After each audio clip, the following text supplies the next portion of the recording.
N'état de plus ardent, viens, n'état de plus dans ton cœur, viens, tel que tu es ardent, viens.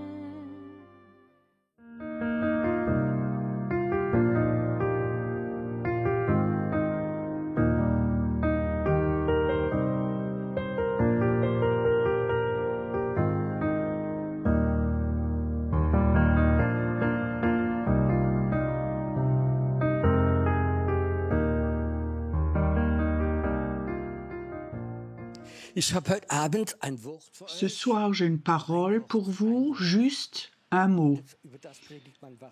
Et sur ce mot-là, on prêche sans doute jamais. Et ce mot est savourer. Je répète encore pour ceux qui n'ont pas entendu, savourer. Peut-être qu'il y a certains d'entre vous, ils pensent, mais où c'est écrit dans la Bible? Tout au début, qu'est-ce que Dieu a fait le 7e jour? Shabbat. Oui, c'est le premier sabbat. Qu'est-ce que Dieu a fait? Il a admiré ce qu'il a créé. Et il dit, tout a été fait bon, bien. Il savoure ce qu'il a fait. Dieu savoure. Et je crois que c'est quelque chose d'important. Dieu fait encore autre chose. Pourquoi Dieu a créé l'humain? Métro, boulot, dodo. Dieu a créé l'homme pour être en communion avec lui. Ça signifie que Dieu voudrait apprécier l'homme qui vient vers lui pour apprécier sa présence. Si quelqu'un vient chez toi et que tu apprécies pas sa présence, c'est pas de la communion. Si tu es avec quelqu'un que tu aimes, alors tu aimes sa présence. Dieu t'a créé, toi et moi, pour être en communion avec nous. Ça veut dire, à chaque fois que tu viens à lui, pour être en communion avec lui, Dieu savoure ta présence. Peut-être que tu penses, mais qui suis-je moi? Mais qui suis-je moi? Que si Dieu vient et il savoure, bah si, tu es son enfant. Tu sais, je suis papa, j'ai 4 enfants, 7 petits-enfants. Et j'ai appris quelque chose de mon papa. Quand mon papa était plus vieux, nous le visitions, il habitait en France, on le visitait souvent, et plus il est vieux, donc tu peux plus avoir tellement d'années. À chaque fois que je l'ai visité, il me disait, t'as pas besoin de me ramener quoi que ce soit, j'ai besoin de rien du tout, mais ta présence, je la savoure. Et il se réjouissait tellement que je sois là, et il me demande toujours, mais comment tu vas toi? Mais je voulais dire, mais tu es donc beaucoup plus vieux, tu n'es pas en bonne santé, comment tu vas? Mais il savourait ma présence, mais aussi avec les autres enfants, il savourait. Et maintenant que je suis plus âgée aussi et que tous mes enfants font partie de la maison, je savoure quand mes enfants viennent me visiter. Je savoure cela, j'apprécie. Je ne peux pas vous expliquer autrement, simplement leur présence, ils sont là, ils peuvent se détendre, j'apprécie leur présence. Mon épouse savoure autrement. Chacun a sa manière de savourer. Mon épouse, quand mon fils vient, il a 31 ans, tout de suite, quand elle le voit, elle l'appelle à la cuisine, elle ouvre le frigo, donc il y a des immenses escalopes plus grandes que l'assiette, avec des frites, elle lui pose, et alors elle regarde s'il savoure. Et alors, elle savoure, elle apprécie, elle se réjouit tellement quand et elle demande 3 fois, est-ce que c'est bon, est-ce que c'est bon? Et il dit oui. Donc elle savoure que lui est heureux. Et quand je suis à côté, donc il y a des immenses escalopes, et quand je suis à côté, je pense, on pourrait me donner un petit bout. Je fais que le penser. Mon épouse me regarde et je vois dans son regard, oh là là, si toi tu prends un bout, si tu demandes un bout, oh là là. Tu sais, quand on est marié depuis longtemps, on connaît au regard, oh, c'est son escalope, hein? Ok. Mais elle savoure quand il vient et il mange. Il faut que tu saches, quand toi tu viens à Dieu pour être en communion avec lui, Dieu savoure ta présence. La communion, c'est pas seulement dire, venir et dire j'ai besoin de ça, ça, ça, ça, ça. Vous comprenez? La communion, c'est venir et dire tu es un Dieu merveilleux.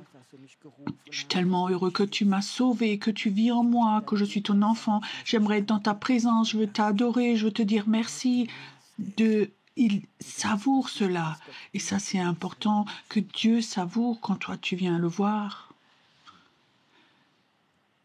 Est-ce que vous connaissez ce sentiment? Tu es arrivé quelque part et tu peux à peu près lire les sentiments ou les pensées des autres. Ils disent « Oh, qu'est-ce qu'il fait là? Celui-là, vous connaissez ça? » C'est Dieu. Chez Dieu, c'est jamais comme ça.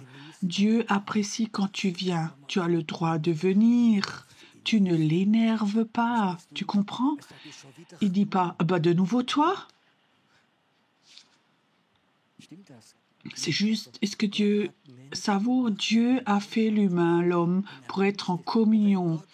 Et si Dieu sait savourer, alors il voudrait aussi que nous, on apprenne à savourer. Ce soir, surtout pour ceux qui ne me connaissent pas, je vais raconter des histoires toutes normales où tu dis dans ta tête, dans ton intérieur, oui, c'est intéressant, tout d'un coup, comme ça, je saute dans l'esprit.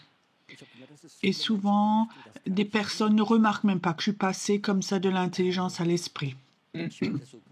Je veux raconter une histoire, et alors je vais aller dans l'esprit, et je vais voir si tu suis. Je vais commencer avec savourer. Il y a beaucoup de Suisses qui sont là, des Autrichiens, des Allemands. Et moi, je suis français et nous avons quelque chose que nous savons un peu mieux peut-être que vous, de savourer en mangeant.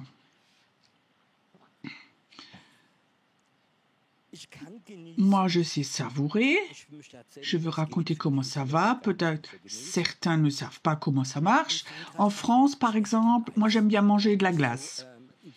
Pas la glace industrielle en bac, mais de la vraie glace avec de vrais fruits, avec un peu de melon, avec des fraises, que tu peux encore sentir les fruits, tu sens que c'est fait avec des fruits. Et en France, il existe quelque chose, et qu'en Allemagne, ça n'existe pas, c'est un autre nom. Ça s'appelle un vacherin glacé. Vous avez déjà entendu? En allemand, on dit cette gâteau glacé. Mais ce gâteau allemand, c'est pas pareil. Et en Alsace, il y a quelqu'un qui fait eux-mêmes les vacherins glacés. Il fait sa glace soi-même. Et il y a de la glace vraiment fantastique là-dedans. Et il y a des baisers, des meringues autour. Et après, il y a de la chantilly tout autour. Et quand tu coupes une tranche et tu le mets sur l'assiette, 4 sortes de glace avec la meringue, la crème. Je ne mange pas tout de suite. Alors d'abord, je regarde, je dis « Waouh !» Quelque part, il y a comme ça déjà une joie prophétique. Je regarde, pas dans le stress, je mange, mais je savoure et je regarde. Et doucement, je prends la cuillère, je mets de la glace dans la bouche et je laisse fondre. Et dans la deuxième partie du palais, derrière, il y a les papilles. Ce sont des petits nerfs qui font que tu sens. Donc, tu mets la glace dans la bouche, tu fais « waouh !» Et alors, ça glisse, ça coule dans la gorge et on sent et ça va dans l'estomac et on se détend. Waouh, waouh, waouh, waouh, que c'est bon. Prochain petit bout, encore pareil. Et alors, il y a des sentiments comme ça qui viennent chez moi que j'avais vraiment mis en arrière, que je connaissais, des sentiments de reconnaissance. Oh Seigneur, c'est tellement bon. Merci pour le pâtissier qui a fait ça. Ça, c'est savourer. Il y a 2 semaines, j'ai vu un reportage à la télé de gens stressés. Ils ont montré un reportage chez des gens, ils sont allés chez eux à la maison, donc des journalistes, et ils ont demandé combien de temps les gens ont besoin pour faire à manger. Ils étaient chez une famille, c'était pas des gens pauvres, ils avaient une belle maison et ils travaillent les deux et ils ont des enfants et ils disent on n'a plus le temps de cuisiner, ça va plus. Alors ils disent mais qu'est-ce que vous mangez le plus? Elle disait des raviolis. Alors il a ouvert l'armoire, il y avait sans doute 20 boîtes de raviolis dans l'armoire et il disait oui, tu sais, quand on rentre du travail, on n'a pas le temps, il faut ouvrir la boîte. Alors, comment on la prépare? Et souvent, on la mange même froid. Alors, ils ont demandé, en faisant une blague, vous mettez au moins dans l'assiette. Non, non, non, quand j'ai très faim, je mange même de la boîte. Maintenant, une question. Est-ce que ça, c'est savouré? Peut-être que les Allemands peuvent faire ça, mais moi, en tant que Français, je ne peux pas. J'imagine pas de prendre une boîte de raviolis et nanana, que ça, c'est savouré. Est-ce que ça se peut? Quand tu lis la Bible, donc c'est ta nourriture spirituelle, comment est-ce que tu la lis? Stressé ou détendu pour savourer? Est-ce que tu as déjà vécu que tu dis Seigneur, j'aimerais avoir un temps avec toi maintenant? J'éteins mon téléphone, mon portable, je veux passer mon temps avec toi. Saint-Esprit, viens, aide-moi. Je veux de nouveau déguster, savourer. Tu peux encore te rappeler la dernière fois que toi tu as lu la parole et que tu l'as savourée, où tu disais waouh, c'est tellement bon. Merci Seigneur pour ta parole. Merci pour la parole écrite. Et tu savoures. Et après, tu passes de ce logo dans le Réma et tout d'un coup, tu remarques, ouais, Dieu me parle. Quand est-ce que la dernière fois, tu as savouré la lecture de la Bible? Quand tu rentres chez toi, la semaine prochaine, et tu lis la Bible, pense à mon vacherin glacé. Que nous apprenions de nouveau à savourer. C'est un cadeau de Dieu, la parole de Dieu. Tu sais, l'ennemi essaie de prendre ce qui est bon, de le rendre mauvais. Une femme me racontait, tous les jours je lis un chapitre malgré que je n'ai pas le temps. Et je dis pourquoi? Mais le pasteur a dit, un bon chrétien doit minimum lire un chapitre par jour. Tous les jours, elle lit un chapitre, qu'elle ait le temps ou pas.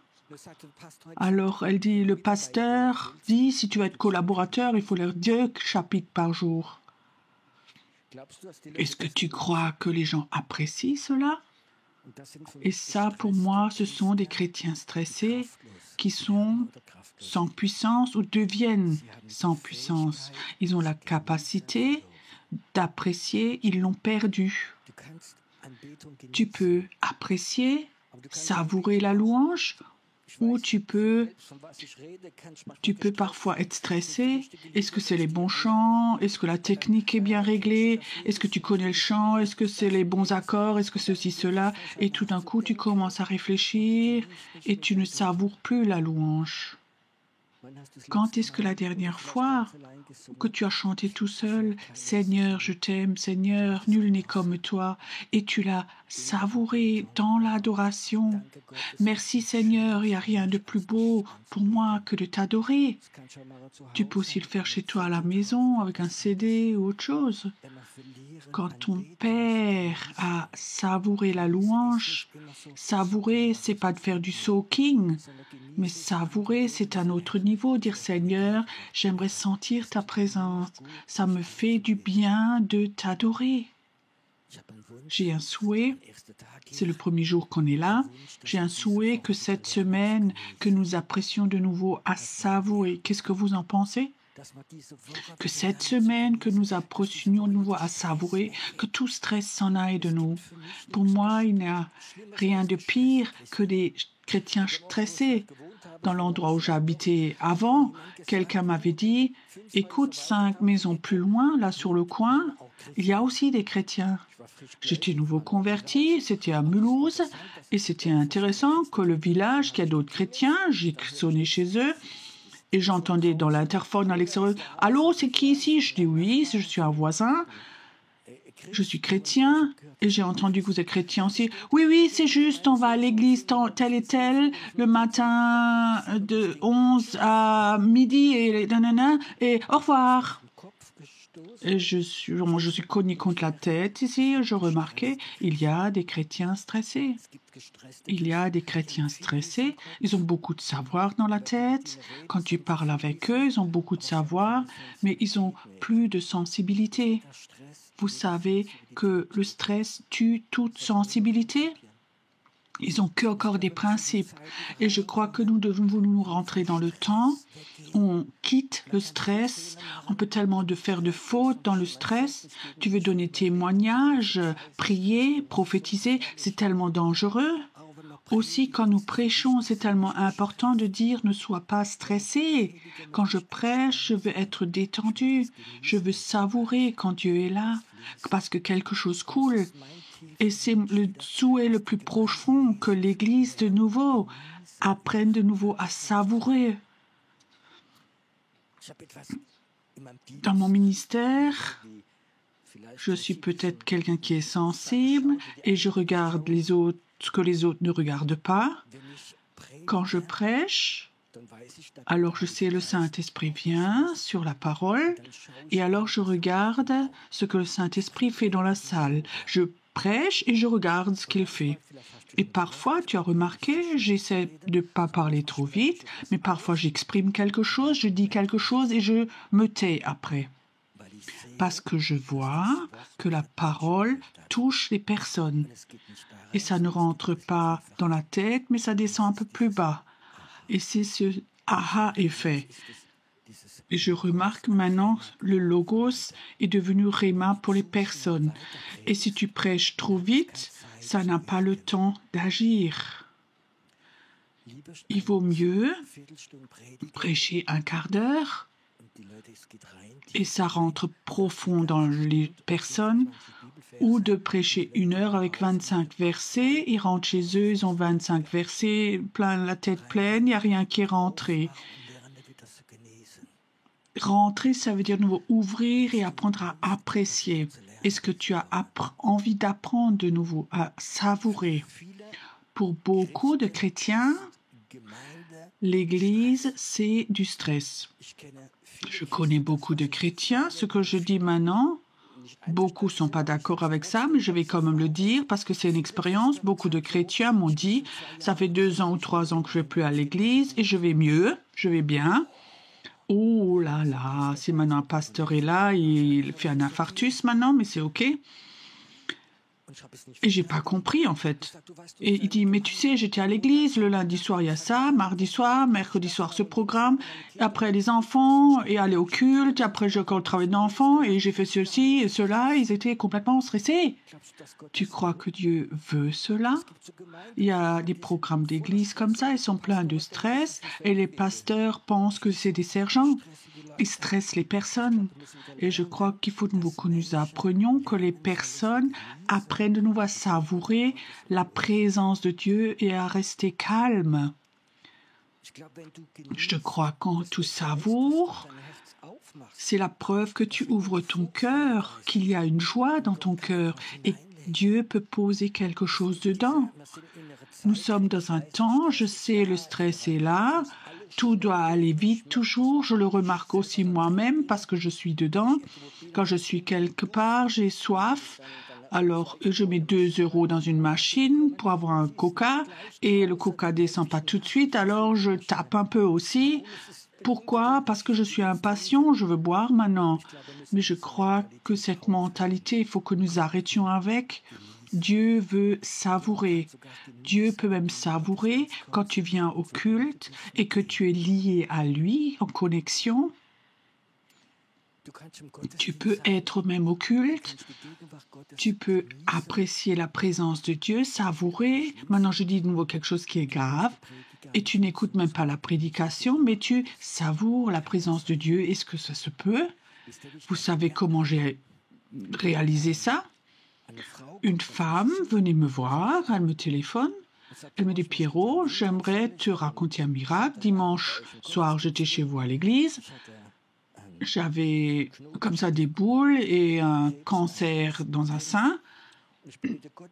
Je suis venue au culte et j'ai dit, Seigneur Jésus, comme signe que tu me guéris, le frère fait, je ne connaissais pas la femme, il doit parler du sang de Jésus. S'il parle du sang de Jésus, je vais être guéri. Alors il dit, tu peux imaginer, tout d'un coup tu prêches le sang de Jésus. J'étais tellement touchée, je rentre chez moi et l'autre jour d'après, je vais chez le médecin, il fait des examens, il n'y a plus de cancer. La femme me raconte ça, je dis loué soit Dieu. Alors je réfléchis, mais est-ce que j'ai prêché sur le sang de Jésus?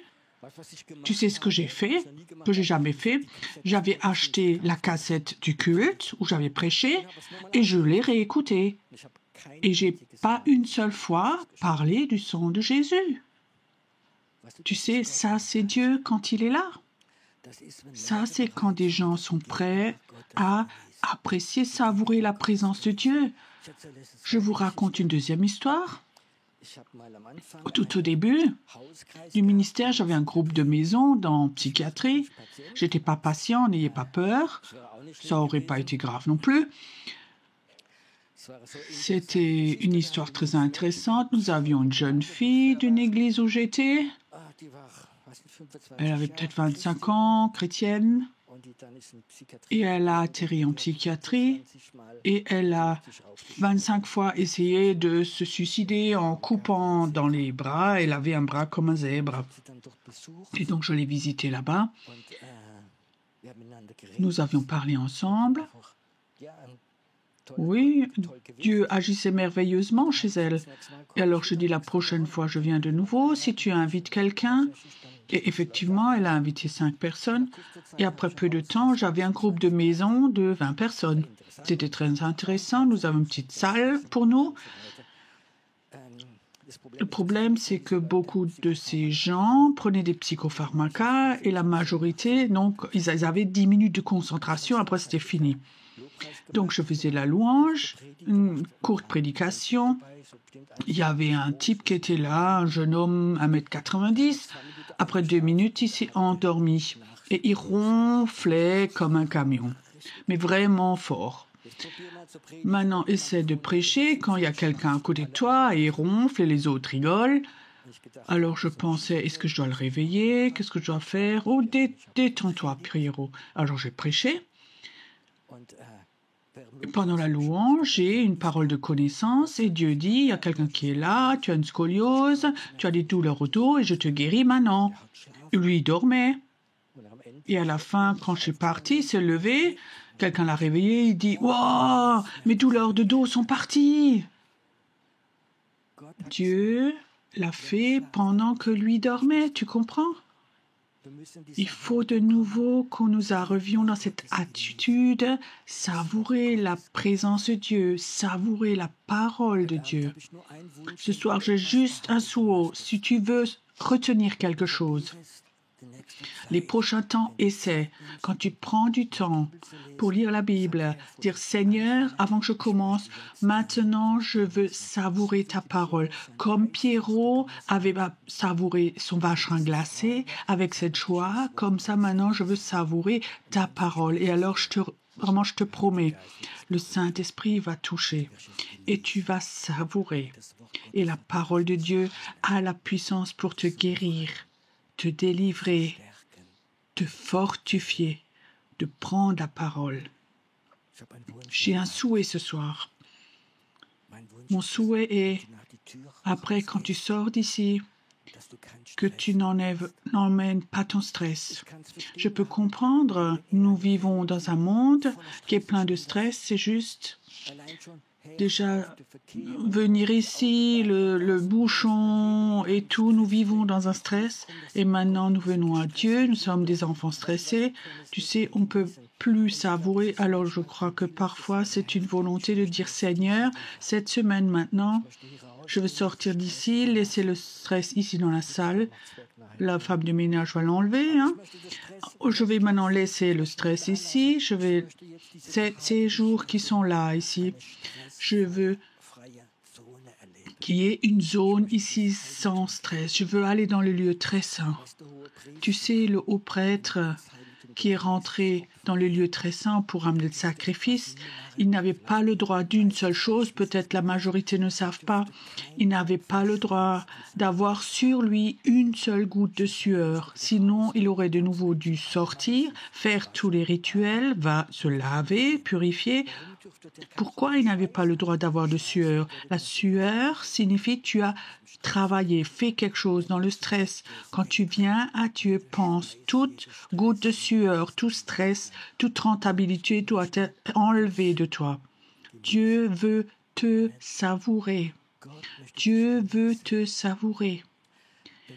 Quand tu es marié, aussi depuis plusieurs années, est-ce que tu peux encore savourer ton mari, ta femme, ou il t'énerve?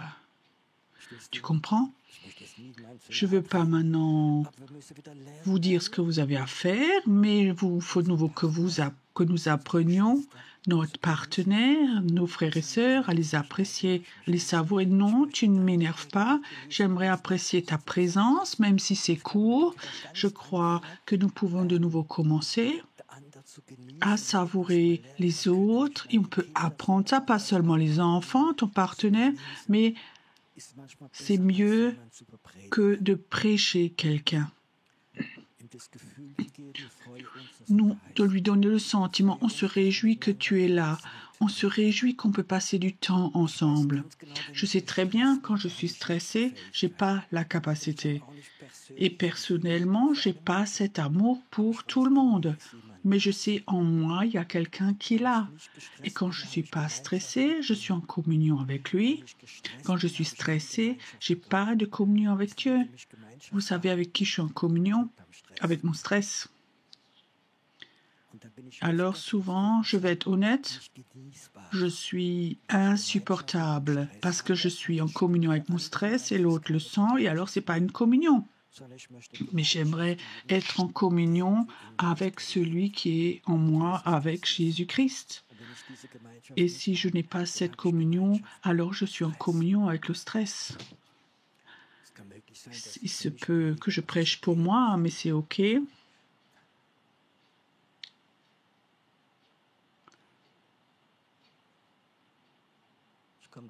Donc je reviens maintenant. J'ai l'impression que ce soir, le Seigneur voudrait te dire à toi et à moi, apprends de nouveau à savourer. Apprends de nouveau à savourer la parole de Dieu. Apprends à savourer le Saint-Esprit.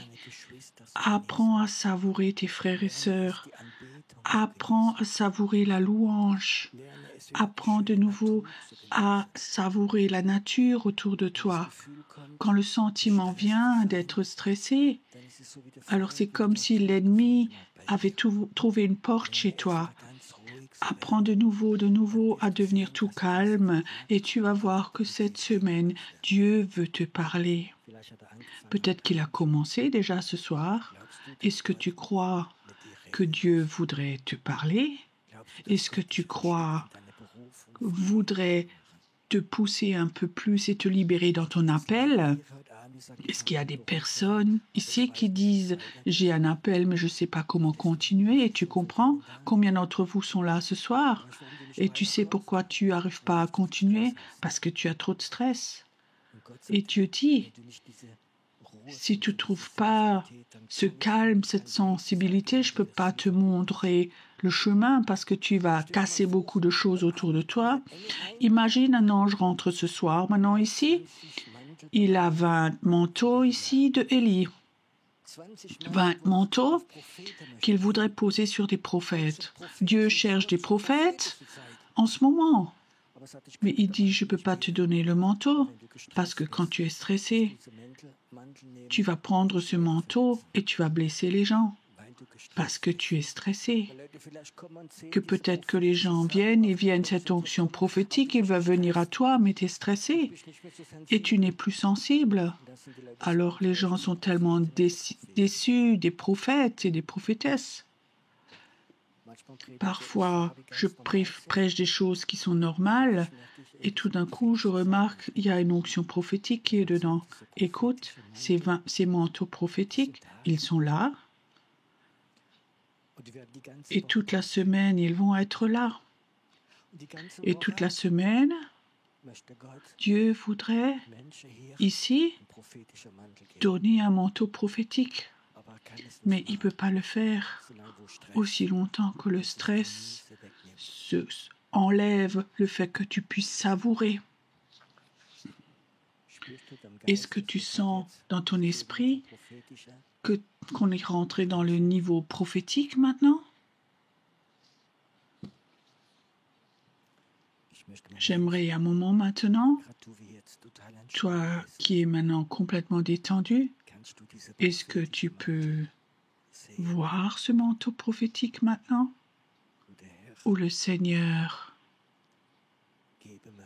le Seigneur voudrait te donner des personnes dans la salle, peut-être des personnes qui écoutent sur YouTube aussi cette nuit, et ces anges viennent chez les gens à la maison et voudraient donner ces manteaux prophétiques s'ils sont prêts à enlever tout stress de leur vie et de nouveau savourer Dieu, savourer sa présence, savourer l'adoration.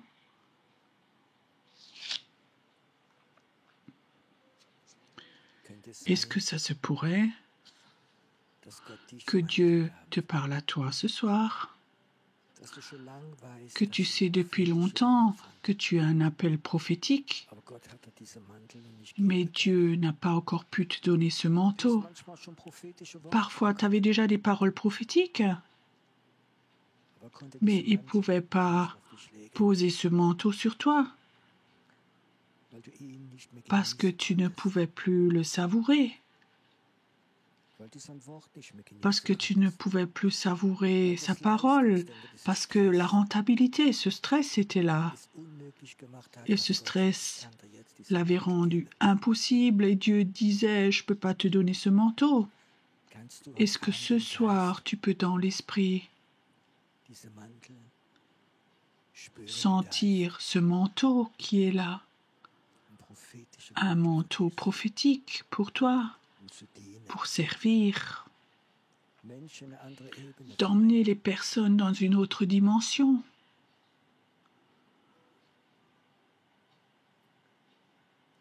Écoute, si tu es là ce soir, tu peux voir ce manteau prophétique dans le monde invisible. Tu sais qu'il est là. Alors élève simplement tes mains vers Dieu maintenant, comme signe que tu réalises qu'il est là, ce manteau. Tu sais que Dieu te parle à toi ce soir. Dieu dit depuis des années, j'essaie de poser ce manteau prophétique sur toi, mais tu étais toujours dans le stress et je ne pouvais pas. Mais ce manteau est toujours encore là. Il est toujours encore là. Et j'aimerais maintenant que Dieu parle à certaines personnes maintenant, tout personnellement. Que tu réalises de nouveau sa voix. Moi, je te parle à toi. Mon fils, ça fait longtemps. Tu étais dans mon plan, je t'avais appelé. Ma fille, ça fait longtemps. J'avais posé mon doigt sur toi parce que je te voulais que tu sois une adoratrice prophétique qui monterait haut dans le monde invisible. Mais tu étais tellement dans ce stress et dans cette rentabilité.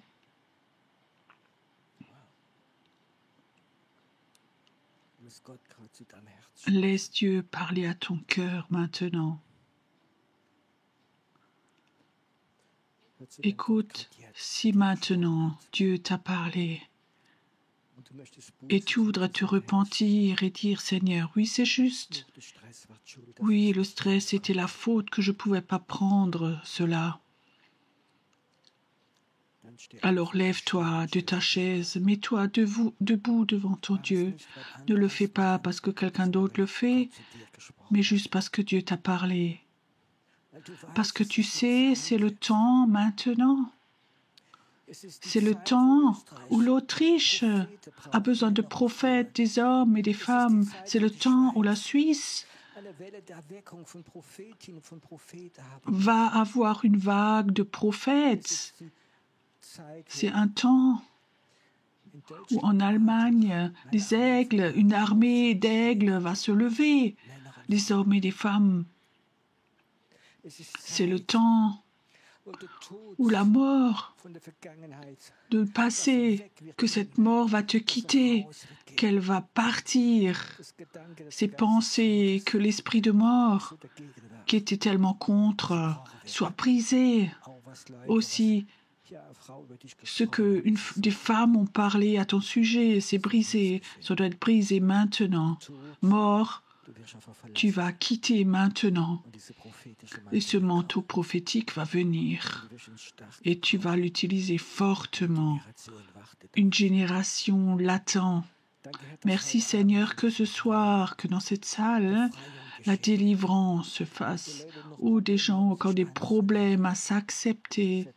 Libère-les pour qu'ils puissent de nouveau s'aimer, qu'ils puissent savourer de nouveau.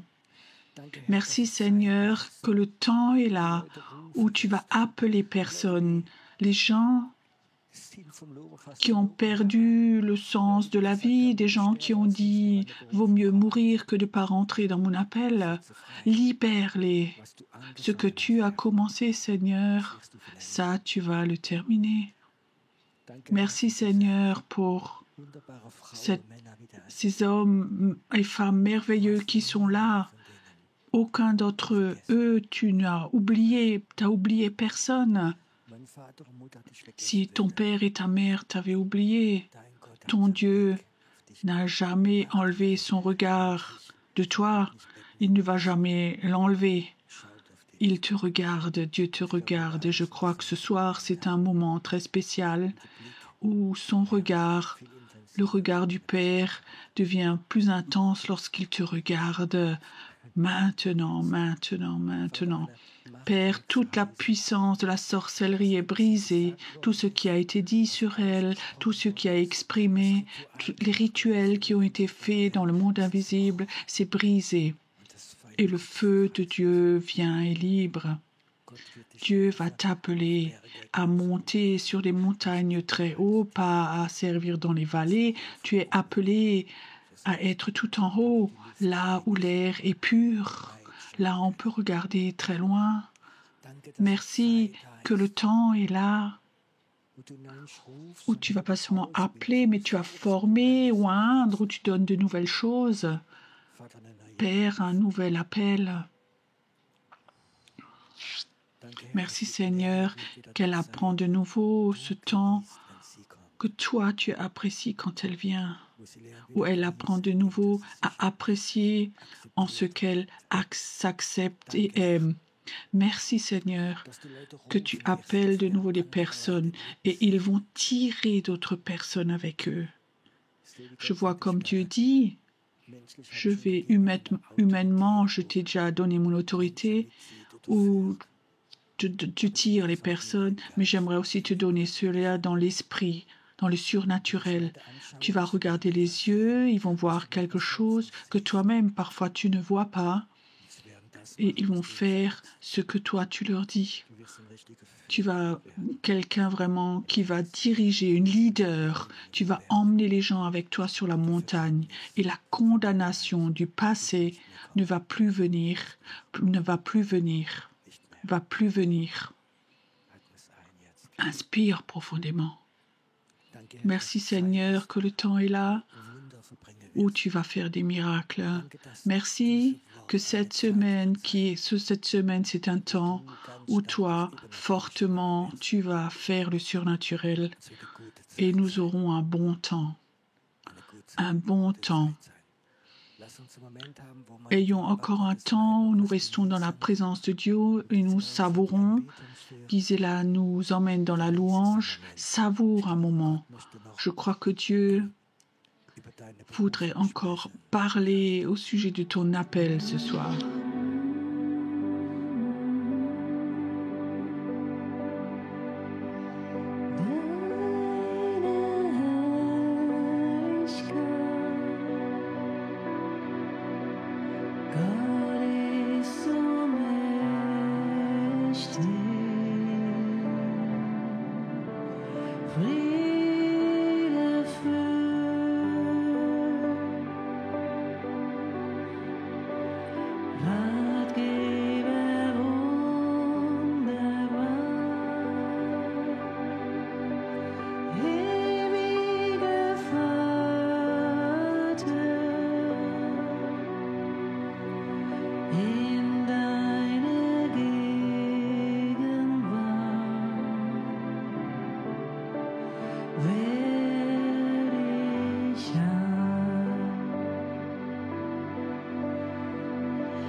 God is so mächtig.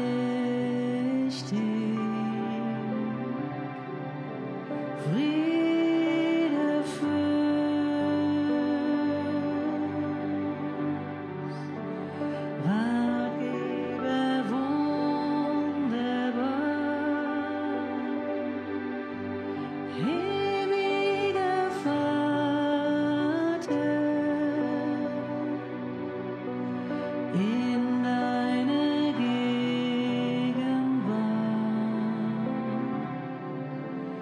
werd ich ein. In deine Gegenwart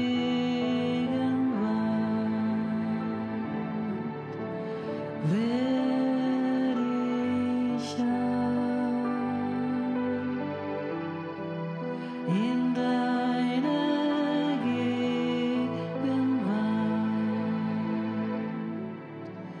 werd ich ein. Deine Gegenwart,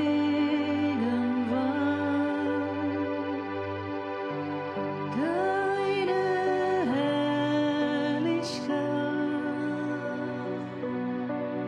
Gott ist so mächtig.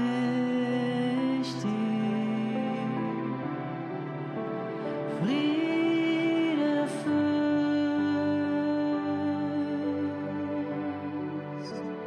Ratgeber wunderbar,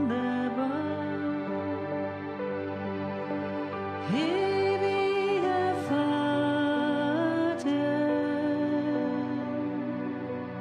in seine Gegenwart werd ich ein. In seine Gegenwart werd ich ein. In seine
Ich bin geborgen, du stehst zu mir, lieber Vater. Vater, bei dir bin ich zu Hause. Vater, bei dir berge ich mich. Vater, bei dir finde ich Ruhe. Oh, mein Vater, ich liebe dich.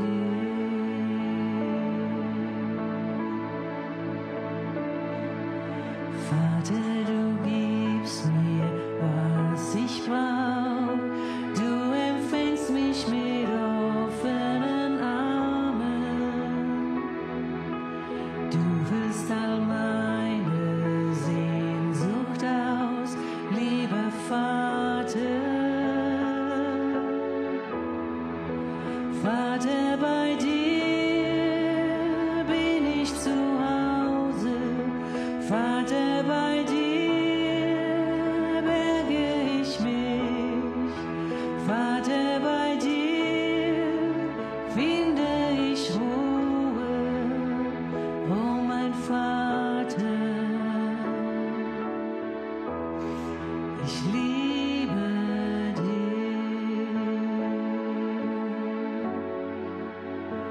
Oh, mein Vater, ich liebe dich.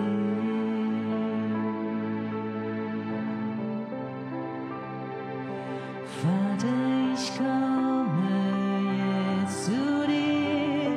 Als dein Kind lauf ich in deine Arme.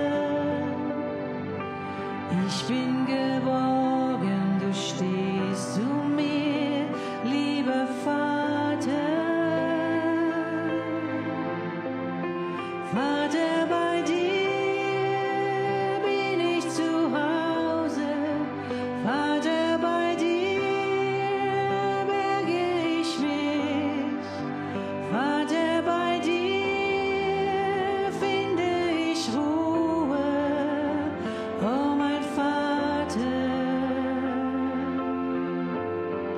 ich liebe dich.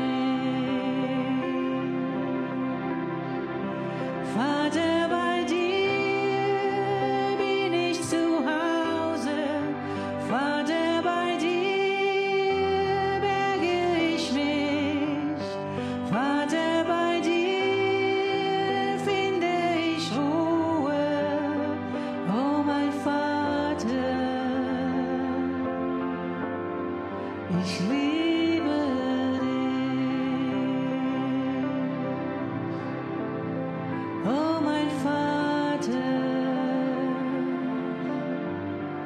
Ich liebe dich, oh mein Vater. Ich genieße dich, oh mein Vater. Ich genieße dich, Vater. Bei dir bin ich zu Hause, Vater. Bei dir berge ich mich. Bei dir finde ich Ruhe, oh mein Vater. Ich liebe dich, oh mein Vater. Ich liebe dich, oh mein Vater. Ich liebe dich, ich liebe dich, oh Gnade Gottes, die ich fand, die mir die Erlösung gab.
Ich war verloren, doch er fand mich, gab Licht in meine Dunkelheit.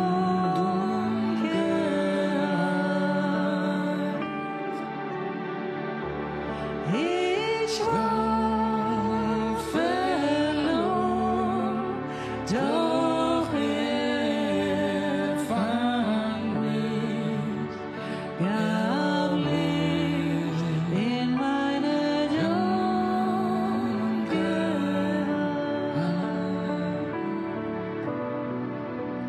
Er gab Licht in meine Dunkelheit.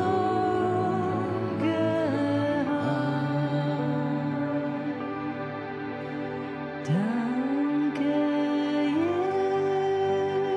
Jesus. Danke, Jesus. Danke, Jesus. Danke, Jesus. Danke, Jesus. Danke, Jesus. Danke, Jesus. Danke, Jesus. Ich lieb dich, Jesus. Ich lieb dich, Jesus. Ich lieb dich, Jesus. Ich lieb dich, Jesus. Ich lieb dich, Jesus. Ich lieb dich, Jesus. Ich lieb dich, Jesus. Ich lieb dich, Jesus. Ich genieße Jesus. Ich genieße Jesus. Ich genieße Jesus. Ich genieße Jesus. Ich genieße Jesus. Genieße Jesus. Ich